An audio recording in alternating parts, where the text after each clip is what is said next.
Hello there, good afternoon, good morning, good evening, depending on where you are in the world. I'm Nathan Wrigley from WP Builds, and that is Sabrina Zeidan, who is a performance engineer. How are you doing, Sabrina? I'm doing great. Thank you, Nathan. How are you? Yeah, good, thank you. We're on episode, I don't know what we're on. I think we're on episode 8. Eight. 8, I got it right, yay. Mhm. And in previous episodes, Sabrina has been picking either a website or an aspect of any website which you might like to look at if you're a web developer or a website builder in terms of speeding it up. And that's the endeavor every week, is to find something that we can help you with. Well, it's not me. I don't have any knowledge in this area. It really is all Sabrina. But that's the plan. Now, just a quick couple of things. If you would like to have your site put in front of Sabrina and you would like that done, she'll do it for free on this show. But you need to give some information to make that happen. If you would like that, go to wpbuilds.com/speed. Once more, wpbuilds.com/speed. It's on the video right there. And there's a simple form which you can fill out in order to make that happen. We've had it filled out a few times in the past, but I don't think that's the case today. We're tackling something out of Sabrina's head. Today. Other couple of things which are just really to do with, just operating this platform. That is to say that if you would like to make a comment, please feel free to do that. If you're at wpbuilds.com/live, then you can use YouTube comments there over on the right of the video, or you can use the little embedded chat. You don't have to be logged into anything. It's a little black box inside the video and it says live chat. Use that. If you're on Facebook, you have to go to wave.video/lives/Facebook in order that we know who you are. Now, we're on the clock a bit today because Sabrina has urgent things to do in about 40 minutes' time. So we'll crack on with it if that's all right, Sabrina, and get stuck in. What are we going to be talking about today? We're going to be talking about something that we mentioned in our previous episode, but I've got quite a few questions coming in private messages asking me more details. So I'm going to go through this again. Usually, when we talk about performance, we talk about loading speed, right? But Core Web Vitals are not just the speed, but three components. Speed, which LCP, largest contentful paint, is measuring the speed, how fast it's loading, the main element on the page. But also there are two more: cumulative layout shift and first input delay. We won't be talking about first input delay today and about LCP, largest contentful paint, but we will be talking about cumulative layout shift. This matrix is responsible for stability. So it's three metrics in Core Web Vitals. LCP that it's adds to the compound rating, right? It's LCP for speed of loading, cumulative layout shift for stability of picture.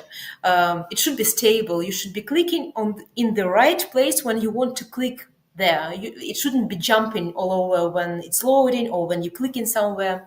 And another one is first input delay, which is interaction, how fast we can interact with the website. So we're going to talk today about cumulative layout shift, the stability of the picture on the first viewport. And we're going to take two websites that have cumulative layout shift issues. I haven't looked at them yet. I just know that they do have these issues. This is going to be absolutely unprepared. I'm not giving any promises how good it will go, but it will be showing how usually I work and how fast or how slow we can identify what is happening on the website. Nice. So you're going to show us the tools that you're using, how you use them, and well, that's as good as anything else in a way because you're showing the secret sauce of how all of that is done. So cumulative layout shift is that annoying problem that you get when you go to a website. I found it especially on a mobile phone where the finger is the point of contact, where you're clicking on things with the Absolutely. finger, and your finger is just about to collide with the button that you want, and at that exact moment, it feels like something loads up there somewhere, pushes it all down, and that button just goes away. It just, your finger misses entirely, and so you end up doing something that you didn't intend to do. So that, I For think, is what. example, you are going, you end up clicking on the ad where Yeah, you yeah. have intention to click it.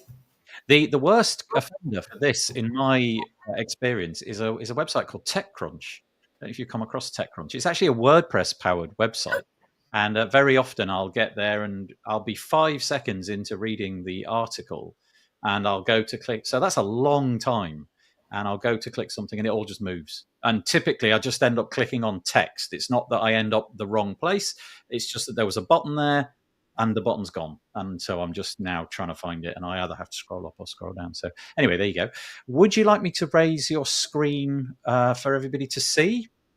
Sure. Yeah. And you know what I was thinking? It's very good that you mentioned this website and that it's happening after you have been a while on the website. So I just want to give a short overview how cumulative layout shift is calculated on the page. Thank you. Because some people think that when you load the page, it's whether it's happening on the first screen or not. It used to be a case a year ago, I think it was a case, but Lighthouse assessment was moving to the place where it will be counting not only the first screen, but a cumulative layout shift during the entire page load.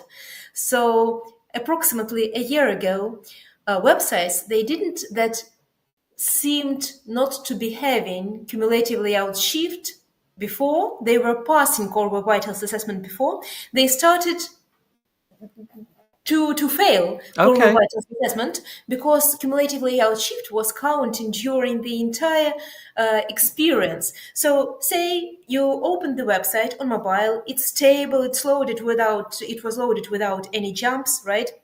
But then you are scrolling down, and then usually it's an ad, and Yeah, usually this ad, is what I found on TechCrunch. It was always the loading of a dynamically inserted ad. Yeah. yeah, and usually it's video inside the ad Ah, that would be moving things around. yeah. Maybe you could even share the link, and we will look at that website too. Yeah, we can try it. The thing is, they redesigned their website not that long ago, and I've had less problems with it. But I certainly Let's will. see. We can look at that Let's later. Yeah. see. Okay, so if you want to go to that, it's techcrunch.com, TECH. Ah, Tech French, of course. Yeah, but you'd have go mobile because that's the only place I ever experience problems. And let's see if Uh-huh. we It's may usually. find it's totally fruitless and everything works as expected. But let's put it on the Ah, screen. nice. It will be a good example for us even on a desktop. Yeah, there you go. Did you see that? Did you see that? Yes, I saw it, and not only this. Oh, let's start with this website. It's fun. So we are on desktop now, right? And just let's imagine that we are optimizing the performance of this website, that we are really optimizing. So what we would start with, we would go to page speed insights. I would go. I mean, if I had the access to Google Search Console, I would go there, but I don't have it. So I'm going to Google Page Speed Insights, and here I'm going to check Core Web Vitals assessment results. Okay, here we go. So just a reminder for those who haven't been watching us before and don't know this stuff, Page Speed Insights is lab test. So it's not relevant to your real user's experience. What is relevant to your user's experience is Core Web Vitals assessment. This is the data that is collected from your real user's experience during the last 28 days on your website, and this is the real data from your website. You can access the detailed data in Google Search Console, but the shortened version of this data is available in this Page Speed Insights. And you see there is a lab test running over here. I don't care about that. I'm not interested in that at all. The only thing I'm interested here is this: discover what your real users are experiencing. Core Web Vitals assessment. All right. So just to note that if your Core Web Vitals are passing here and here on desktop, if they are passing, you don't need to worry about lab tests. You are good. You can just relax and do nothing about this. Nice. So for this website, Nice. For this website, we see that Core Web Vitals assessment failed both on mobile and desktop. Let's see why it is failing. So first thing, Core Web Vitals is the compound of three elements: largest contentful paint, first input delay, and cumulative layout shift. These three, they are for investigation purposes only. They do not add to the assessment itself. Yeah. So if one of these three, largest contentful paint, first input delay, or cumulative layout shift fails, core web vitals assessment would be failing as well. So here we can see that first input delay is passing, it's green, right? And largest contentful paint is failing, it's 3.2, while it should be something below 2.5. And cumulative layout shift is already also failing. So we won't be looking at largest contentful paint. Today we have like 3 episodes before that we were looking at that. We were talking about background videos. We were talking about optimizing images, about speeding up JavaScript and CSS in previous episodes. Today we're going to look at cumulative layout shift only. And another note, what does passing versus not passing means? Like when it becomes yellow, red, and when it becomes green. It's all about the majority of users. So if 75% of all visits on your website get good experience, you will get the assessment as passed. If it's less than 75% of all visits that were in a good shape, you are going to get yellow or red assessment. Yeah. And this is showing cumulative layout shift for us. Let's start looking at it. We'll just take home. By the way, if we were really improving performance of this website, we would have access to Google Search Console. And how it's different from this is a shortened version, right? But in Google Search Console, you can go, I'll show you where, but I don't have data there. I'm showing it as an example of my own website, and I don't have data here because I don't have enough visitors on my website, and I cannot share any other's website. But for your website, you can go Google Search Console, then you can choose your website here, and you go to Core Web Vitals section, and here you have mobile and desktop. And if you have a decent amount of visitors, as TechCrunch would have, obviously, here you would see detailed information which URL groups are not passing, because different pages on the website, they have different templates, and it's important to understand how templates performance are different from each other. One template can be passing, another can be not. And instead of wasting your time trying to figure out which templates are not passing, you can go here and you can see detailed information about which templates are not passing and with which numbers. So you might have one group in yellow zone, another group in red zone. Yeah. If I were in that situation, I would start with those who are in red zone, because probably by fixing their issues, you would fix issues of yellow zone as well.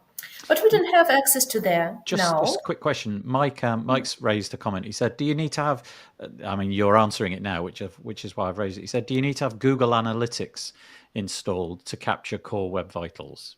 No, you go to Google Search Console. I think you can see it on my screen, right? Yeah, we can. Yeah, yeah. You go there and you go to this section, and there where everything, all the information is available to you. There is Google Analytics API allows you to create dashboards outside of Google Analytics and track detailed information. But this is like an upper level for large web agencies that would be tracking data of various websites on different platforms. Okay, great. The Thank data that is here is absolutely enough to investigate. You don't need anything else. Thank you. I just remembered now the tool that I haven't mentioned before, but I'm going to mention it right now before I forgot. This is a tool that lets you see the historical information on your website about Core Web Vitals. But also it provides you with information that this Google Search Console doesn't have. It provides you with geographical information. Let me share this tool really quick. It's called Treo SH. It's super cool for to investigating what's happening, and it's very useful to investigate when things went sideways, after which event on your website, which update, or you added a system or something, they went in wrong direction. Let's see. And I'll put this website here, and we will see historical data about this website. Look how cool it is. So here I can see in detail Core Web Vitals, and I can see by months what was happening to all metrics. So we are looking at largest contentful paint right now, and we can see that it was pretty stable. It has pretty stable numbers during the last year. Let's see cumulative layout shift. It was pretty stable as well. So probably the issues that they are having now, they were present there before.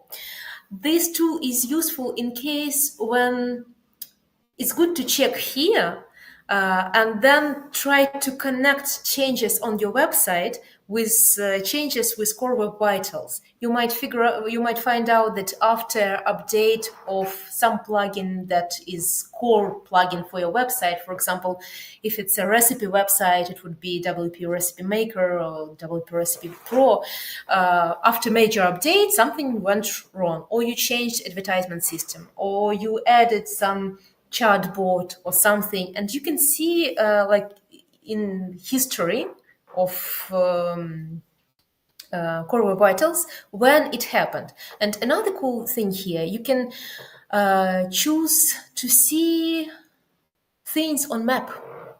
Look how nice. Oh, it is nice, yeah. You can really see where their visitors are coming from, right? Right. So for this website, for example, Canada and US and some European countries, they are having good experience. And this is super cool that we opened this website, because look how differentiated Yeah, it it's is. really defined, isn't it? Yeah. So these can give us a hint. It's we are looking right now at largest contentful paint, right? So this is about speed. Yeah. So we can see that if we fix the loading time for these countries, for these parts of the world, we will be passing Core Web Vitals. We need to figure out why here we have it loading slower than in other countries, and we need to fix that. That can be very insightful, Yeah. especially if you have Google Analytics on hand and you can see which countries visiting which URLs. So, for example, some countries might be, it's a tech news website, right? So, for example, Australia can be visiting a lot of news that has some relation to Australia or something. I don't know, I'm just making things up now. But Yeah, having yeah, yeah, Google yeah. Analytics in hand, you can kind of match data that you have here with Google Analytics. And this tool it's paid tools. It's a paid tool, Treo. But even a free version that I'm using right now, it gives you this information, super useful. This was Treo, Treo.sh, right? Yeah. Okay. The same thing is super useful. The same thing we can do for cumulative layout shift. Let's try to do it. Here we go. All right. This is Oh. insightful as well. This is cool. This is very good. So cumulative layout shift happens everywhere. And this removes the question for us, does it depend on geography of the user? No, it doesn't. Because sometimes you have cumulative layout shift happening only for certain regions. Simplest example is European countries with consent window. So it will be there won't be any cumulative layout shift in America, but then in European country where you have consent window, cookie consent window, not window, pop up. Like a pop-up or something, yeah. Yeah, Yeah. and it immediately gives you the direction where to dig. So in case if here we would see for cumulative layout shift, in case if here we would see noticeable difference between few countries, I would switch to VPN that would be from that country, and I would be investigating the issue having VPN on to have all the assets and images and cookies and whatever loaded specifically for that region so that I can replicate the issue. Got it. Yeah, it makes sense. All right. So going back to our cumulative layout shift, if you do have data here, go here first. If you don't have data here, like I don't have, let's see what can be done from the front end. Let's look at this website first. I'm going to open it in. Whilst you do that, I'm just going to raise a comment by Stephen. He said The Guardian, which is a UK-based newspaper, is desperate for this same problem, cumulative layout shift on mobile. He says you're reading a long article, an ad appears or disappears, and the content shifts a number of paragraphs. Sometimes that's useful if the news is bad. Get the bad news out of the way. Thank you for your comment, Stephen.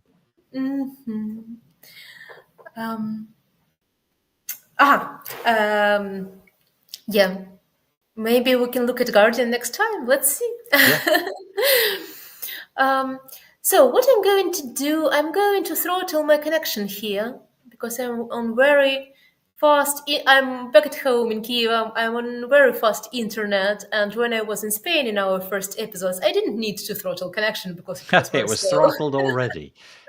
Yeah. So I'm throttling my connection here to see things happening in slow motion. And I'm going to check desktop first. So I'm going to put this like this so it doesn't interrupt the view, right? And let's see. Important thing. Just 1 second. Important thing, my beautiful extension for Chrome Web Vitals is over here. I mentioned it quite a few times. I'm using it all the time. It's Chrome Web Vitals extension from Edios Money. It uses Lighthouse, and what it does, it measures Core Web Vitals. It's a lab test, obviously, but it measures Core Web Vitals while the page is loading, and it compares it to what is stored in Google database. Oh, right. Yeah. And it shows to you, let's see, it will show us the difference between what you see and what majority of users are experiencing on your website. Sometimes it glitches and it's not updated right away. Let's see. I see. Maybe I throttled it too much. Let me get back. Fast 3G was too much. Let's do cable 5 megabits. Because it will be too slow. Yeah, it was really, I could see the ad literally just beginning to get generated there. And there we are. Here we are. It was pretty fast.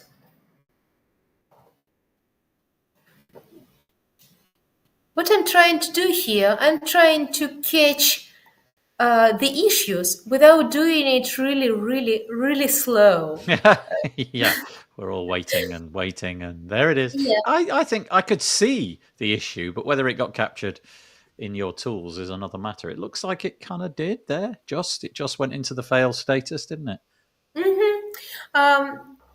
Just to go back to what I was mentioning before, look, your local CLS experience is such and such, and rated needs improvement. And here there is the line about real users' experience on the website. 33% of real user desktop CLS experience on this page were also rated as needs improvement. So this way we can relate. So we were here, we are here. This reflects the experience of 23% of users, 7% of users having bad experience, and 70. So if we were improving the performance of this website, we would be aiming to make 70%, turn 70% to 80, and this would be good enough. Yeah. Like, you Yeah. can improve as long as you want, but it would be good enough to pass. It would be majority of Yeah. users. Yeah. Yeah. Okay, so we replicate it. We do have CLS on this website. Now let's try to figure out where it happens. And also, cumulative layout shift, it is cumulative metrics. It means that there is one layout shift happening somewhere, another, and another. This will be the sum of these different layout shifts on your page. It cascades. So, It's an accumulated yeah. problem. Yeah. So to make this as efficient as possible, and for my work, that's what I do. I'm trying to do it as efficient. I'm not trying to fix everything. There is no point and no need into wasting my time to do it. I target main thing first. I find the main troublemaker, and after I fix it, if it's not enough, I'm finding the next main troublemaker, and so on and so forth. And that's how I work, and that's how I recommend to work on performance. You try to find low-hanging fruits, fix them, and then go check if it helps, and then fix the next thing. All right. So let me hide this, and just let's try to see with our eyes and try to figure out where it's happening. All right, this is easy. This is Yeah. super easy. Wow. It's the ad at the top and the ad on the right. Super easy. Add on the top 100%, and this would be the main thing. Yeah, because the whole thing moves down. There's nothing that doesn't get affected by that ad. Yeah. So before I go to how we fix it, it's the simplest thing ever. You saw that it was nothing there, then everything shifts. So obvious solution would be, it just means that the container that contains this ad doesn't have the height written down Yeah, clearly. The it's not height declared is, as a it's specific not height. Yeah. right, it's calculated. So that's all that we need to do. We need to declare the specific height. And what would do here, we would find the container that contains this ad, and we would add we would add width and height maybe for it as well, and we would no, height and maybe width as well, they might Yeah. be Yeah. interconnected.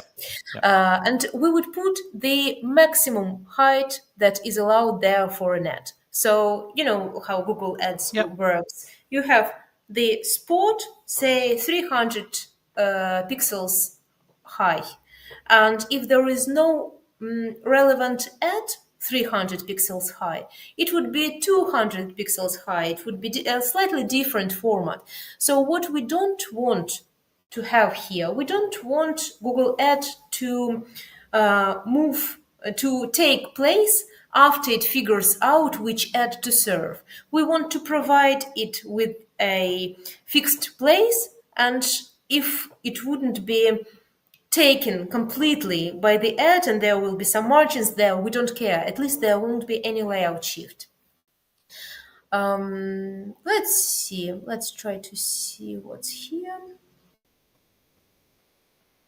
So somewhere over Somewhere here. inside there. Yeah. Somewhere here.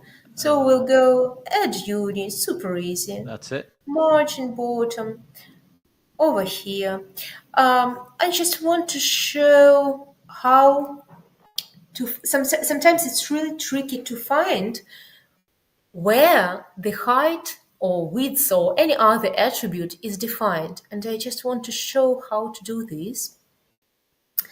So we have this multiply child in this container, right? And the width and height can be defined somewhere inside. So if you open this Chrome Developers tools, you have this thing here. You can go to the very, very last piece here, and it will be iframe in our case.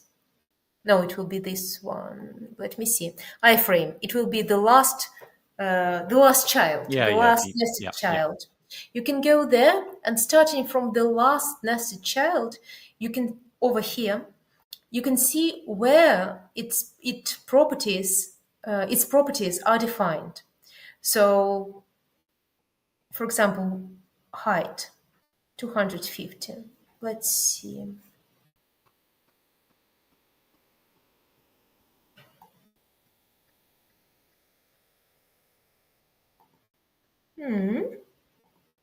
It doesn't show where it's defined. It means that it probably either calculated or defined in the upper Yeah, element. in like a parent. Yep. See, width auto, but height, I don't like this width auto, important, I don't like it. It means that height might Yep. be calculated as well. Here's the answer. That was very, very simple. That was very simple. Mean height. What we can do here, Oh, they put it we at can, 90 pixels, which is not the yeah, height. Mm. yeah.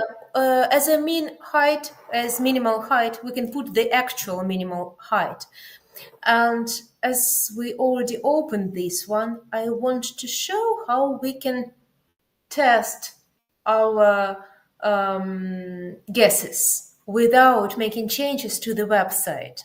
So usually when you found something, then you need to find out where it's stored, where it's set. For example, here we can see that it's in main CSS, right? Yeah. You go there, you change, then caching is not clearing, then caching is updating, and you don't know if the cache at Cloudflare has updated and if it's applied right, and so on and so forth. It takes a lot of time. Yeah. And sometimes you can find yourself trying to fix things that don't need to be fixed. You've already fixed them, in fact. Yeah. You've already fixed Yeah. them. Yeah, it's so frustrating. So to avoid doing this, I want to show how we can avoid do this. Here in our beautiful developers tool, we have a tab called sources. And here we have another tab called overrides. What I can do, I can save this page. Remember how we used to do like 15 years ago? We were clicking right click on the page, save as to read Yep. later, Yep. right? That's what it's doing basically. I can save any page on my computer with all its assets on my computer and modify it on my computer and see the changes. So I'm going to click here, enable local overrides, and I'm going to choose this page and save it. Save as. Oh no, sorry. Overrides should be.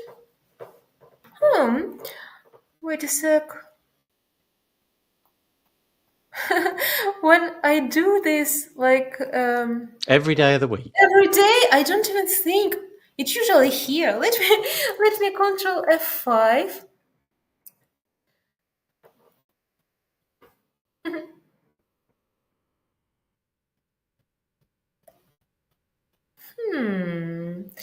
I don't remember. Maybe they changed the wording. Yeah, that Override. does sometimes happens as well, doesn't it? You get a Yeah.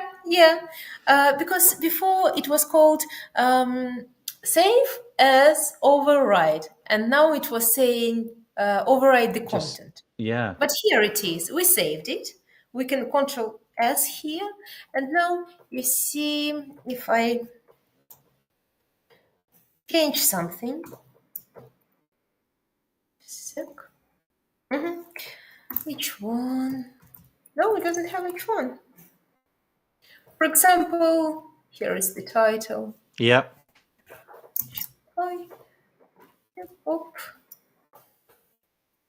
It's weird. It's not an H1. It's Yeah, what is H2. it? Oh It's an my H, gosh. so the title is an H2. Okay, come on, TechCrunch. TechCrunch needs not only me to improve their performance, they need some SEO help, obviously. The main title on the page is H2, not H1. Wow.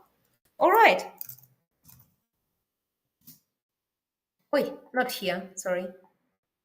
Um, this is our title. Oh, now, hold on. That's because there's some weird thing about the navigation. So you're Oh, what's not this? actually looking at that article. That's an archive of articles, and All right. you have to It's main page. yeah, but it's an archive. Mm-hmm. It's got this very strange UI where Uh-huh. you click and it loads it in the background. It's weird. It's just a strange experience. Anyway, carry on. Sorry. Ah, By the way, I'll just let you know we're now at 22 minutes to 4 here in the UK. I know gosh. Sabrina's got to go in 7 minutes, so just to keep you posted on the time, just so Oh that you my know. gosh, thank you. I don't know where the times go. The time goes I when we talk. know. All right, so that's what I'm doing here. I edit my name in front of the title, and it should be over here.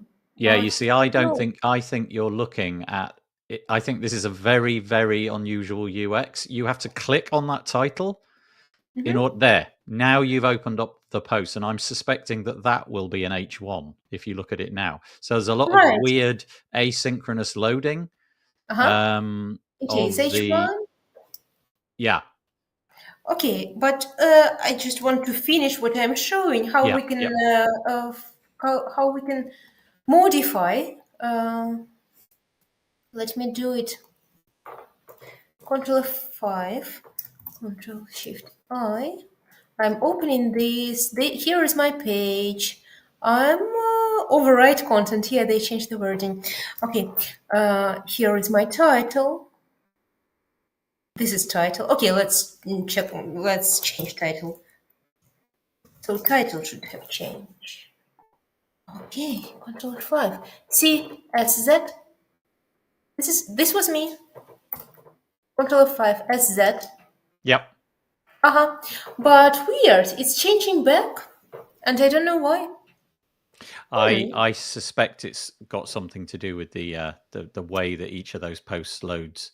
So Hmm. yeah, and yeah, we picked an interesting site, didn't we, this week? Yeah, yeah. That's for It's some sure. sort of redirection or Yeah, something, yeah, but technically the process is such: you open overrides, you save your page for overrides, and then you can modify it in your browser without going to the backend. You can modify it in your browser, add height and width. We start going back to where we started.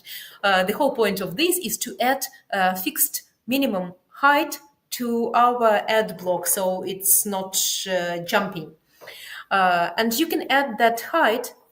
I would do it just in the head section of CSS. I would add it there and see. So also to see if I add CSS lines in head section of the website, it would be loaded early, yeah. right? And that way also I can see the order of the order of overriding CSS properties, because something, say you are saying in your HTML that this should be 100 pixels, right? And then in another CSS you are saying 300, and then in another you are saying 600. So 600 would be applied because it would be the last one.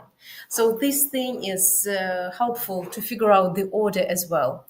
This is how we can change everything on the page without going to the backend. And when we found what needs to be changed and how, then we do just one thing. We go to our WordPress backend and change the thing there.